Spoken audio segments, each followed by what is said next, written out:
دور جاہلیت پر جب ہم نظر ڈالتے ہیں تو اس دور کے بے شمار مسائل تھے۔ سب سے بڑا مسئلہ عقائد کا تھا۔ لوگ کفر میں، شرک میں مبتلا تھے۔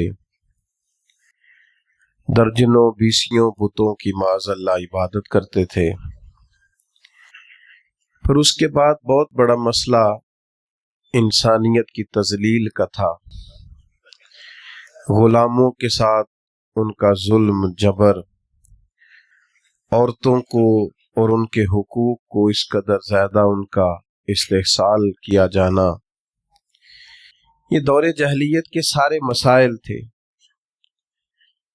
گھٹن اتنی زیادہ تھی، پریشانی اتنی زیادہ تھی کہ ہر مسئلہ، ہر عنوان یہ چاہتا تھا کہ فوری طور پر اس کا حل کیا جائے۔ جو غلامی کی چکی میں پستے ہوئے ظلم سہ رہے تھے، وہ بھی چاہتے تھے کہ ظلم و جبر سے انہیں آزاد کرایا جائے۔ چھوٹی بات نہیں ہے بچیوں کو زندہ دفن کر دینا، بہت بڑی تکلیف، بہت بڑی آزمائش۔ سسکتی ہوئی انسانیت، بلکتے، روتے، تڑپتے لوگ۔ لیکن آپ بنظر غائب مطالعہ کریں، اس ماحول کے اندر سینکڑوں سال بیت گئے، آسمان کا زمین سے کوئی رابطہ نہیں ہوا۔ صدیوں کے بعد جو پہلی وحی غار ہرا میں آئی،